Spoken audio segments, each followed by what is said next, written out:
Doctor Cerruti, ¿qué es la filosofía? Bueno, primero permítame agradecerle mucho la oportunidad de estar aquí con ustedes. Y sobre la filosofía me parece que hay una confusión generalizada, porque cuando alguien se atreve a decir, si es que se atreve a decir soy filósofo o filósofa, se lo ve así como diciendo, bueno, este supone que sabe todo y es un soberbio, pedante, etc. Y eso tiene que ver con la confusión acerca del sentido del término, porque en realidad la filósofa o el filósofo no son sabios, sino que son amantes de la sabiduría, buscadores de sabiduría. Y me parece que ahí siempre hay que empezar recordando lo que decía Sócrates, ¿no? Solo sé que no sé nada. Y lo que ando buscando es justamente saberlo, ¿no? Entonces me parece que habría que recuperar esa idea de la filosofía y entonces extenderla como actividad o como posibilidad a todas y a todos, porque todos andamos buscando saber, enterarnos, y por supuesto eso puede recibir un entrenamiento muy especial, que es lo que se supone que debíamos hacer en las universidades. ¿Y de qué sabiduría estamos hablando? Bueno, yo hace años me dediqué a trabajar el tema y publiqué finalmente un libro sobre eso que le llamé Filosofar desde nuestra América, ensayo problematizador de su modus operandi. Es decir, ¿cómo se hace para filosofar desde nuestra América? Y ahí partí de hacer una distinción entre filosofía y filosofar, porque en realidad a mí lo que me interesa, y creo que es donde hay que poner el énfasis, es arriesgarme en el esfuerzo de filosofar. Un poco la filosofía, ya vista históricamente, etcétera, es como si fuera un producto cultural terminado, ¿no? Uno lo estudia, bueno, qué dijeron otras y otros, está bien. Pero aquí el problema es cómo le hago yo para, o cada uno de nosotros y nosotras, para enfrentar la situación. Y entonces llegué a después de darle muchas vueltas al tema, que es muy complejo, tuve la oportunidad de hacer una estancia para trabajar en ese libro, invitado por la Universidad Nacional de Heredia, Costa Rica, y me encerré unos 4 meses a trabajar y encontré que a lo mejor se podía formular todo esto en una frase que pudiera ser más o menos explicativa del asunto. Y me parece que esa frase se puede enunciar así. Filosofar de nuestra América es pensar la realidad a partir de nuestra propia historia, crítica y creativamente, para transformarla. Entonces estamos hablando de una filosofía aplicada a los problemas sociales, una filosofía social. Una filosofía que no puede no ser social, que no puede no ser política y que no puede no ser filosofía aplicada. Y este es un detalle muy importante porque, por ejemplo, cuando llega aquí a nuestra América, particularmente llegó a México, José Gauss, discípulo de Ortega y Gasset, que había sido rector de la Universidad de Madrid y con motivo del franquismo vienen al exilio en América, él se llamó a sí mismo no desterrado, sino transterrado. O sea, he cambiado de tierra, pero me siento aquí, él decía Hispanoamérica, como si fuera mi tierra. ¿Y qué es lo que hace? Bueno, era un hombre que había podido trabajar sobre, había venido traduciendo El Capital de Marx durante el viaje, se le perdió por el camino, fue el primero en traducir Ser y Tiempo de Heidegger a otra lengua, en este caso al castellano, y había estudiado muy bien la fenomenología de Husserl, etcétera, etcétera. Sin embargo, llega y se pone a estudiar el pensamiento hispanoamericano y descubre que el pensamiento hispanoamericano, el pensamiento filosófico, tiene esa característica de ser siempre filosofía aplicada y digamos no filosofía pura, si es que existe una cosa como esa, ¿no? Y entonces justamente usó el término pensamiento para llamarle a esta filosofía que él caracterizó aquí, una filosofía que ponía el énfasis en lo pedagógico, en lo estético y en lo político. Entonces, digamos, esos son como componentes intrínsecos. Lo que pasa es que después se ha usado la noción de pensamiento para decir esto no es filosofía, es pensamiento, es como si fuera una cosa secundaria. Le falta sistematicidad, le falta rigor, le falta universalismo, qué sé yo. Pero no era esa ni la intención ni el resultado del estudio que hizo Gauss, que me parece muy valioso todavía, ¿no?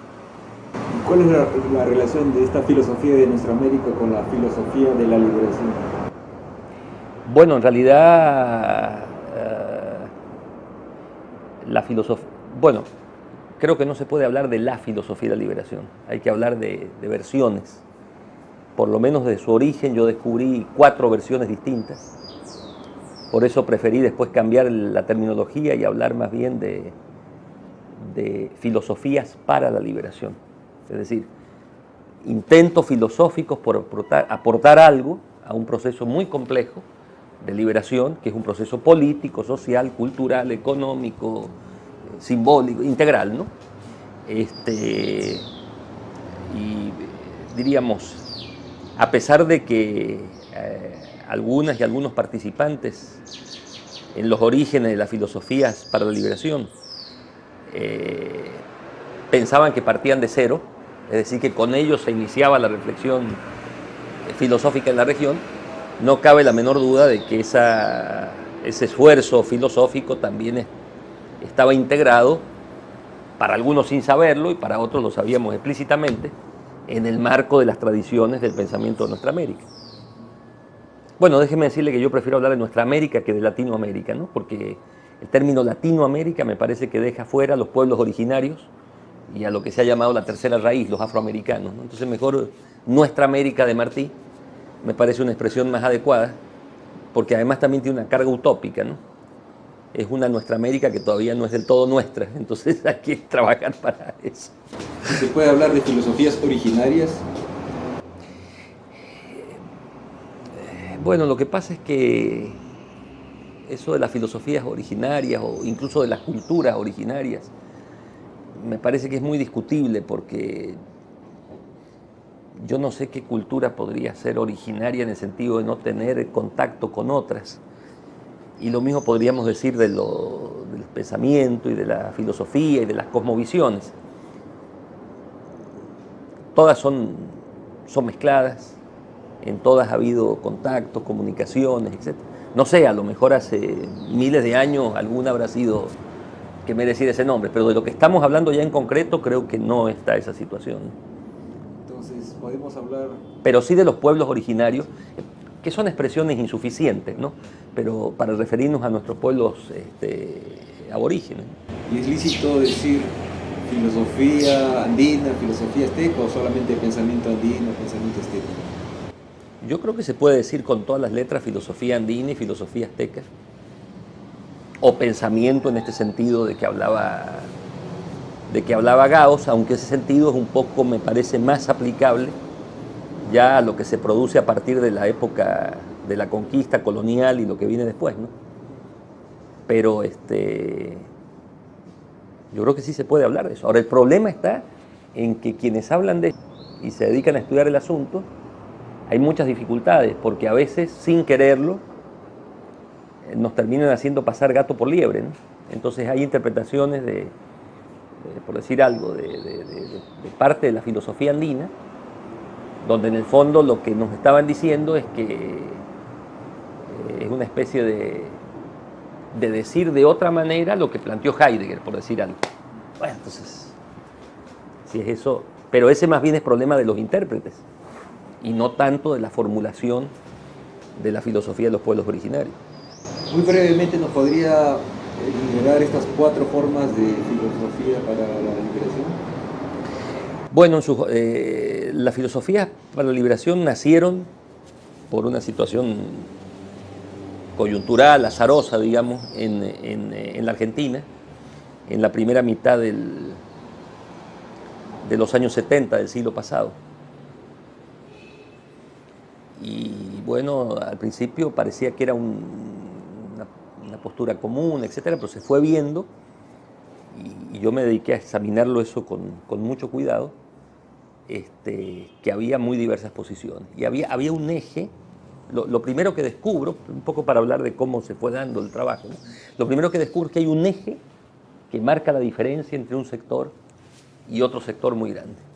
Y ese eje era qué actitud se asumía frente al peronismo y qué actitud se asumía al mismo tiempo frente a la posibilidad de recuperar algo de la tradición marxista para interpretar lo que estábamos viviendo política e intelectualmente en ese momento. Y entonces,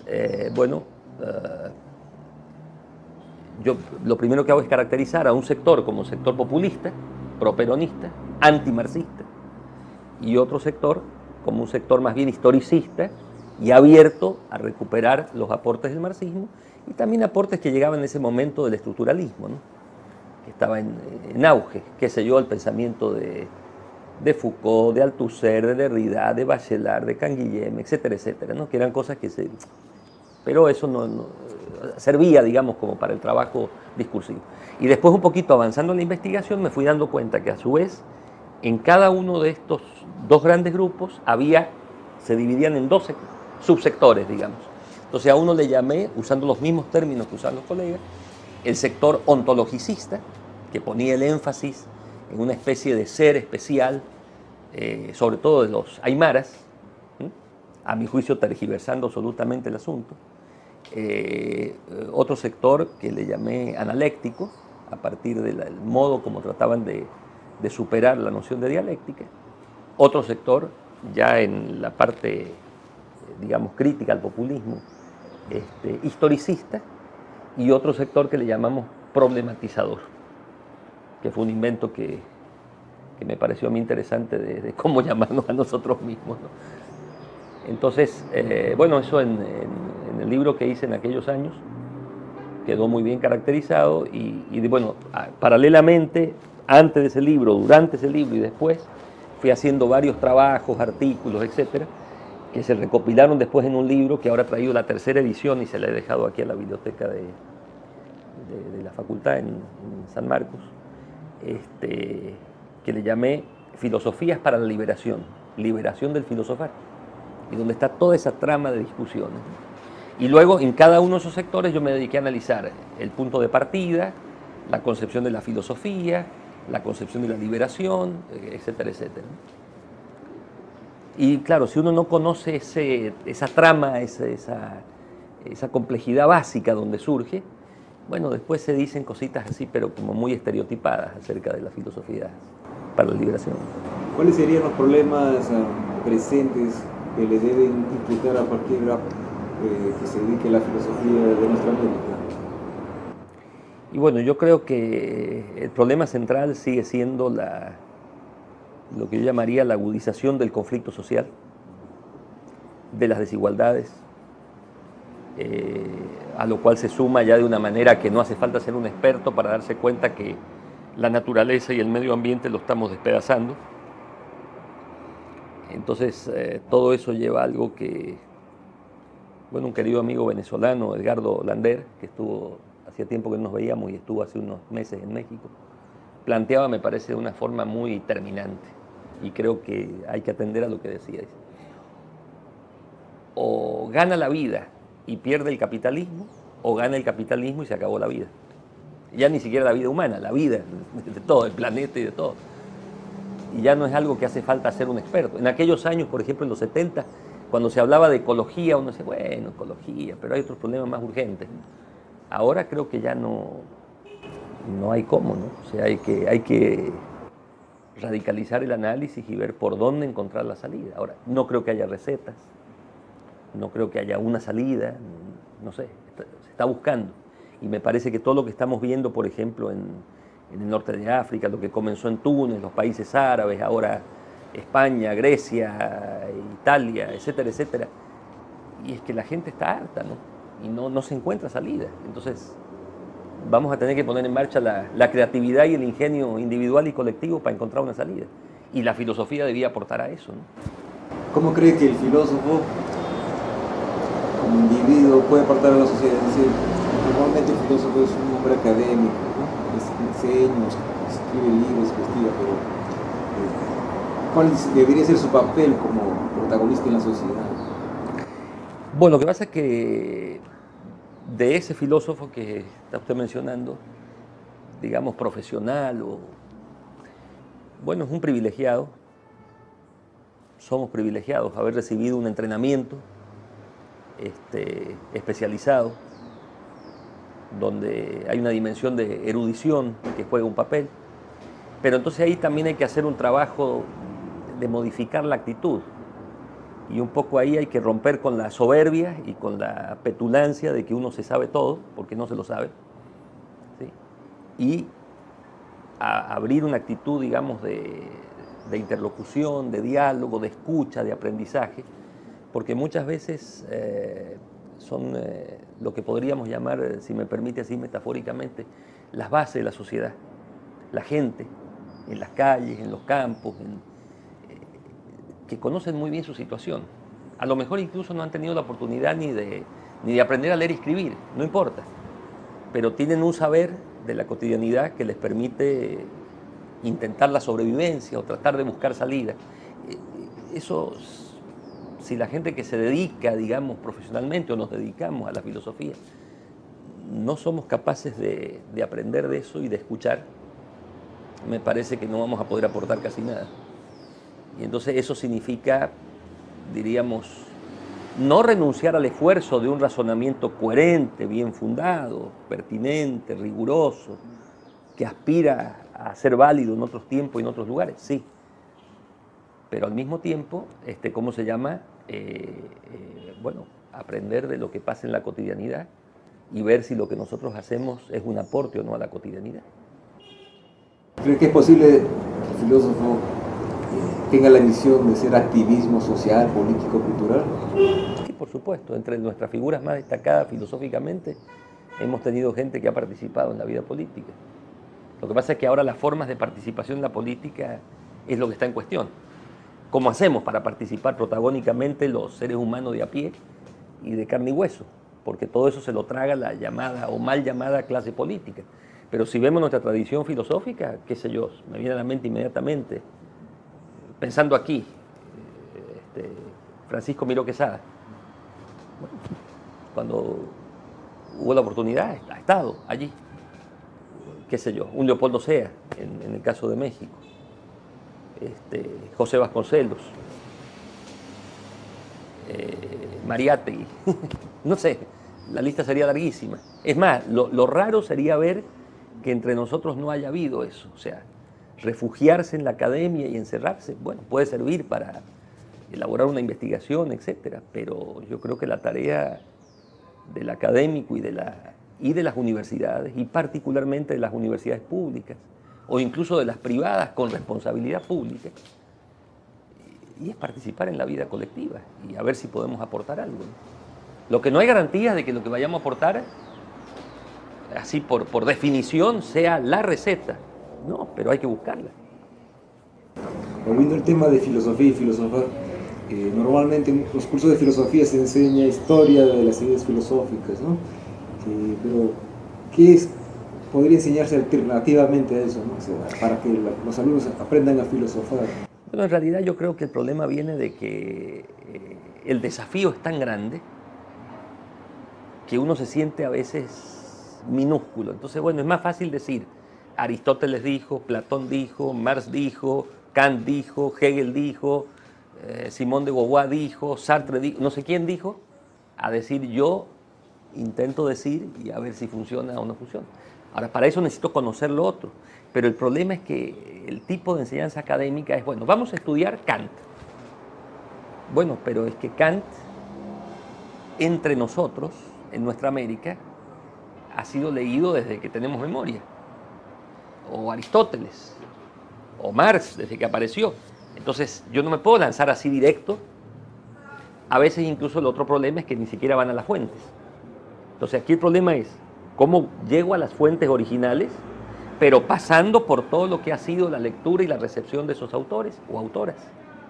Y entonces ahí sí estaría yo en condiciones de decir, vamos para adelante. Y eso es lo que intentó, y sigue intentando, en sus expresiones mejores, lo que se conoce en la región como historia de las ideas, que en realidad es historia de las ideas filosóficas, para ver justamente cómo esas historias de las ideas filosóficas, inicialmente la preocupación era cómo esas ideas ayudaron a la constitución de los estados nacionales. Ahora el problema es cómo esas ideas ayudan o podrían ayudar a entender la sociedad en la que estamos, la realidad histórico-social en la que estamos y cultural, y cómo podrían ayudarnos a transformarla. Y eso me parece que es la labor, ¿no? Después de las filosofías para la liberación, ¿se puede hablar de otras filosofías en nuestra América? Bueno, lo que pasa es que es como si sigue siendo la tradición de la filosofía en nuestra América, alimentada de diferentes maneras, desarrollada de diferentes maneras. En las filosofías para la liberación, como les comentaba antes de la entrevista, hay ya nuevas generaciones de jóvenes intelectuales que están haciendo aportes. Yo espero tratar de resumirlo eso, por lo menos dar un primer bosquejo de lo que se está aportando en un artículo de próxima aparición.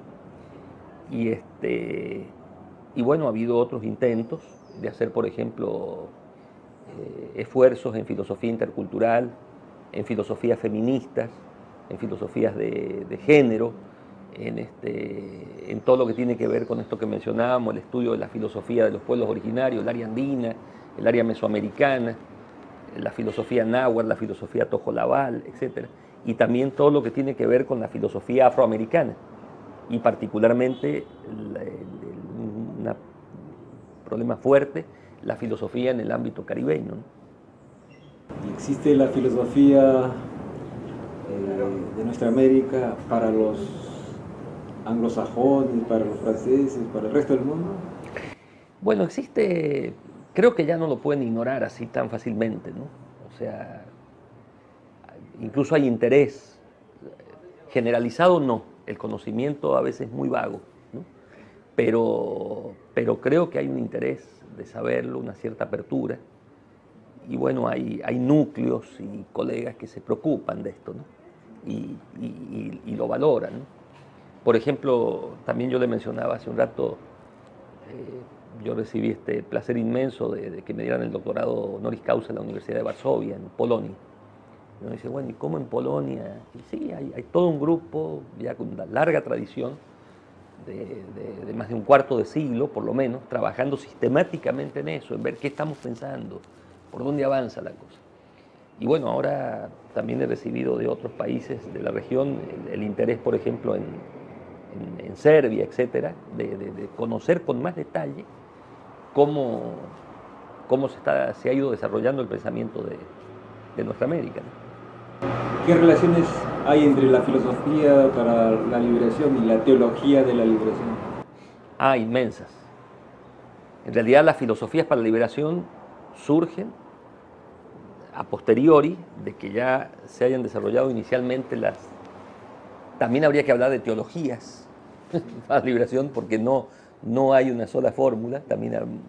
Y el antecedente es la llamada teoría de la dependencia, que también habría que decir teorías, porque había posiciones muy diversas al interior, examinando esta situación de dependencia, ¿no? ¿Cuál cree que es el futuro de la filosofía en nuestra América? Bueno, yo supongo que como hay tanto que hacer, entonces hay que seguir trabajando, pero lo importante más que el futuro de la filosofía es el futuro de nuestra América y el futuro del globo terráqueo, ¿no? Y ahí o encontramos las salidas, es decir, la posibilidad de construcciones alternativas, o no sé, supongo que viviremos horrores todavía peores, ¿no? Entonces, ¿usted no es ni optimista ni pesimista al respecto? Bueno, yo un poco me sigo utopistamente enfrentando la situación, como le gustaba decir a Mariátegui y a Vasconcelos, ¿no? Pesimista de la realidad y optimista del ideal. Pero no una cosa o la otra, sino las dos juntas, ¿no? Si uno es capaz de enfrentar esta tensión, de cómo quisiéramos que fueran las cosas, para que hubiera una vida digna, para que hubiera una vida plena, etc. Y cómo son las cosas que nos están trabando todo eso, bueno, ahí hay que ponerse a trabajar, ¿no? Augusto Salazar Bondy hablaba de que solamente cuando logremos la autonomía política, económica, etc., podemos hacer realmente filosofía. ¿Usted qué piensa de eso? Bueno, ahí uno de sus maestros en México, porque él estudió con Gauss y con Sea en México, Sea inmediatamente respondió, diríamos, para decirlo en otras palabras, ¿no? Pero en el fondo el argumento, ¿cuál era? Bueno, si hay que esperar a la ruptura con la dominación para tener filosofía auténtica, entonces usted se está haciendo el harakiri, porque lo propio que está planteando Salazar Bondy quedaba desautorizado como filosofía inauténtica. Entonces no tiene pie ni cabeza el argumento, ¿no? Entonces, ¿con qué filosofía vamos a acompañar el proceso de transformación? Y bueno, se supone que una filosofía auténtica, pertinente, o que trata de serlo, por lo menos. Ya se verá después, ¿no? Muchas gracias, doctor. No, gracias a usted y un gusto. De hecho, lo que usted plantea es una teoría de la liberación, para la liberación de los pueblos, la liberación de su dominación, la liberación de su dominación del sistema capitalista, ese es o la dominación es más bien un reparto más equitativo. Por ejemplo, ahorita en Puno, ¿qué es lo que está pasando? Hay un movimiento social que recusa y acusa al gobierno de apoyar a las empresas mineras que están explotando, dicen ellos, el recurso mineral de un cerro que es un AP. Entonces ahí hay una contraposición de dos visiones. Claro. De hecho, está no toquen mi tierra. Ahí hay otra cuestión, si son sus tierras, pero digamos, ese es un enfoque. Y lo otro es, el desarrollo del país requiere esto. De hecho, es un mal necesario, creo yo, romper los cerros, buscar el mineral, y eso es la única forma en que se puede generar la distribución más equitativa del bienestar, digamos, no de la riqueza, del bienestar, ¿no? Entonces, con eso recién se van a poder hacer carreteras, con eso recién se van a poder hacer costas médicas, que es el costo del progreso. Entonces, ¿cómo equilibrar? Claro, piense usted que cuando surge en finales de los 60 y principios de los 70, la llamada teoría de la dependencia, justamente lo que después se conoció como dependentismo, lo que quería cuestionar era la vigencia de esas políticas desarrollistas. O sea, las políticas desarrollistas estaban planteadas desde aquel momento. Era, vamos a lograr crecimiento y después eso se va a ir distribuyendo en una especie de proceso etapista donde vamos a pasar del subdesarrollo algún día al desarrollo. Era diciéndolo rápidamente. ¿Qué era lo que planteaban los dependentistas? Bueno, nosotros tuvimos periodo colonial, ha habido situaciones, todavía las hay, neocoloniales, pero después nos convertimos en países independientes donde aparentemente ya estamos emancipados. Incluso se han estado celebrando y se van a seguir celebrando bicentenario de no sé qué y no sé cuánto. Pero el problema que planteaba en ese momento es que seguimos estando con una dependencia respecto de los puntos neurálgicos. Es decir, en el fondo, en la versión más fuerte de la teoría de la dependencia, era mirar la tradición de la teoría del imperialismo desde el otro lado, desde la periferia. ¿Sí? ¿Qué pasa de este lado? Por lo tanto, liberación no era liberación, no. Liberación era otra palabra para decir hay que romper con la situación de dependencia. Por eso yo traduciría en nuestros días, bueno, ¿eso qué quiere decir? Salir, buscar la salida de las reglas del juego del capitalismo. Porque si usted dice, bueno, vamos a distribuir, me parece genial, ¿no? Qué bueno que se distribuya y que la gente tenga más posibilidad de acceso a algo. Pero con eso, a un plazo no muy lejano, de nuevo nos estamos autoliquidando, ¿no? O usando la expresión que decíamos antes, lo estamos haciendo de harakiri. O sea, usted puede romper el cerro, puede pasar por encima de la cosmovisión que dice que eso no es para eso, sino para otra cosa, que representa a los dioses, bla, bla. Bueno, muy bien. Sacamos todas las materias primas y después ¿qué hacemos? ¿Y se puede acabar? Y claro. Estamos ya a un límite de, por ejemplo, que el petróleo se acabe a nivel mundial. Claro, se sigue alargando porque algunos tienen más reservas que otros. Pero ¿y cuando se acabe, qué vamos a hacer? Eso, por ejemplo, a mí me sorprende. Yo hace años, año Tiene que haber sido 1978, si no me falla la memoria. Yo estaba en lo que era todavía la República Federal Alemana y me invitan a ir a Wolfsburg, que era donde, bueno, entiendo que sigue estando la sede de la Volkswagen, porque necesitaban allí, ¿cómo se llama? Un profesor de castellano para los empresarios de la Volkswagen. Bueno, muy bien. El asunto que ya en ese momento existía una computadora, que claro, no es como las de ahorita, sino que a lo mejor ocupaba todo el asiento del acompañante en un auto, pero usted podía estar con el carro, si usted viajaba por autopista, pongamos que el carro tuviera 4 cilindros, funcionaban los 4 cilindros. Usted llegaba a la ciudad, estaba la policía o el semáforo, el carro bajaba ya a 2 cilindros. Y si se tenía que parar en una esquina, en un semáforo, automáticamente se paraba el motor. Y cuando se ponía verde se volvía a encender. ¿Sabe cuánto se ahorraba? Ya calculado en ese momento, año 78, el 75% del combustible. Y yo pregunté, y bueno, ¿y por qué no ponen a funcionar esta maravilla? No, dice, si igual seguimos vendiendo los carros. Ah, bueno. Imagínense lo que hubiéramos ahorrado de combustible.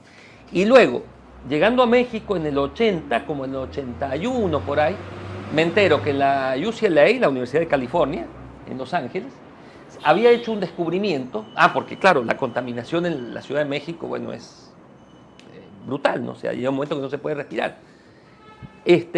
Habían descubierto un sistema por el cual el carro, por el, no sé cómo le llaman aquí, el mofle, el caño de escape, en lugar de echar contaminantes, echaba oxígeno. O sea que el carro puede producir oxígeno.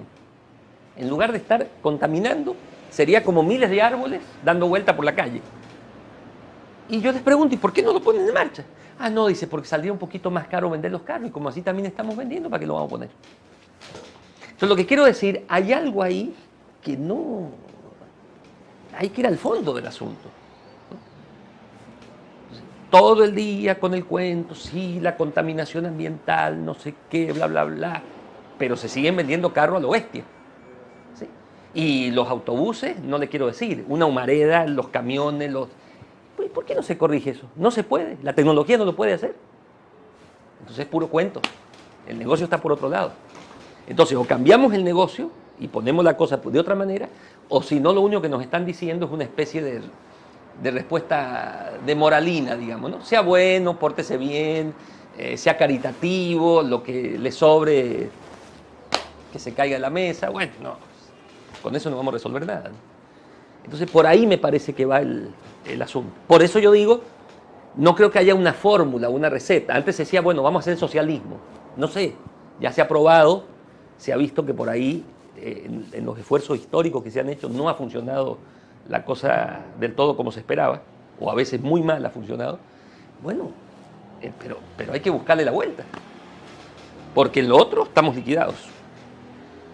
Pero todavía, digamos, no hay una línea de pensamiento que, más bien, una línea de acción que vaya en ese sentido. Es decir, Claro, lo que tiene que haber es movimientos populares que apoyen el invento de una nueva forma de motores, ese tipo de cosas, ¿no? Porque, o sea, la tecnología misma tiene que mirar a otro lado.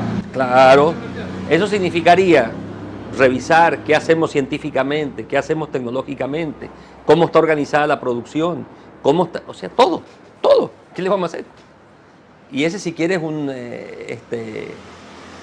¿cómo podríamos decir? Es un defecto profesional de quienes nos dedicamos a la filosofía, porque la idea es pensar la totalidad, o sea, tratar de abarcar todo para encontrarle sentido, y si hay que cambiarle el sentido a todo, y bueno, ¿qué vamos a hacer? No queda de otra. O sea, de hecho es el sueño de la utopía que hay que difundir, ¿no sé? Siempre y cuando sea entendido como un sueño diurno. Si es soñar despierto, sí. Si es soñar dormido, no, porque entonces estamos evadiéndonos, ¿no? Pero de hecho, o sea, es un ideal, o sea, hacia ese sentido. Sí, claro. Y lo que hay que hacer es, por lo menos, plantear la base para que empiece a pensar, esta no es la única forma de hacerlo. Exactamente. Para no seguir inercialmente en lo mismo, ¿no? Claro, porque así como estamos, de hecho, lo que va a pasar es que el mundo se va a secar o se va a morir. Claro, es que ese es el problema, ¿no?